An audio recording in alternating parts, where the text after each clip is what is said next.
অফিসে কাজের চাপ, অতিরিক্ত চিন্তা ভাবনা, উৎকণ্ঠা সব মিলিয়ে এলোমেলো যাচ্ছে সবই। মানসিক চাপ বা স্ট্রেস শুধু মনকে বিপর্যস্ত করে তোলে তা নয়, ত্বকের উপরও এর প্রভাব ফেলে। ত্বক আগের মতো উজ্জ্বল ঝলমলে থাকে না, অকালেই বুড়িয়ে যায়। চোখের তলায় পুরো কালো দাগ, স্ট্রেস ত্বকেরও 12টা বাজিয়ে দিচ্ছে। আমাদের মস্তিষ্ক ও ত্বকের মধ্যে ঘনিষ্ঠ সম্পর্ক রয়েছে। চিকিৎসার পরিভাষায় একে বলা হয় বাইডাইরেকশনাল পাথওয়ে, অর্থাৎ সহজ করে বললে দ্বিমুখী পথ। মন মস্তিষ্কে যদি চাপ বাড়ে তাহলে তার সরাসরি প্রভাব পড়ে ত্বকে। সেটা কিভাবে? অতিরিক্ত মানসিক চাপ ত্বকে কি পরিবর্তন আনে? মানসিক চাপ যত বাড়ে ততই ত্বক তার জৌলুস হারাতে শুরু করে। ত্বকের সজীব ভাব আর থাকে না, খসখস হতে শুরু করে। ব্রণ, ফুসকুড়ি দেখা দেয়।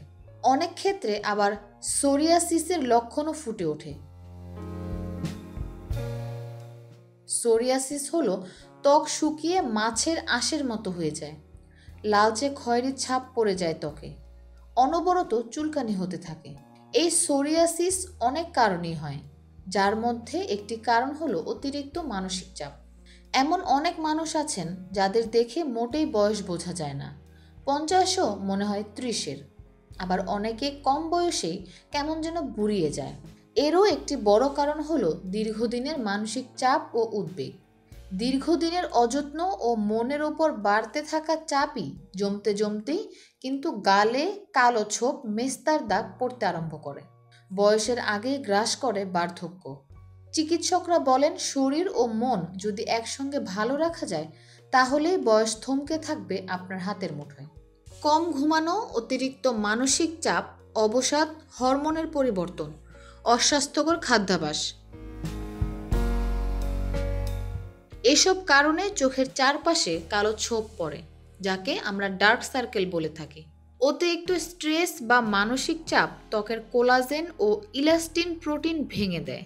শুধু তাই নয়, এই দুটি প্রোটিন যাতে আর তৈরি হতে না পারে সে চেষ্টাও করে। ফলে চামড়া কুঁচকে যেতে থাকে, চোখের নিচের চামড়া ফুলে যায় ও তাতে কালচে ছোপ পড়ে। ত্বকেও দাগ ছোপ পড়া শুরু হয়ে যায়। অকালপক্কতা, লাগাতার চুল পড়ার অন্যতম কারণই কিন্তু মানসিক চাপ। তা বাড়লে অকালেই চুল পাকার সমস্যা শুরু হয়। অনেকের ঘন ঘন চুল পড়তে থাকে।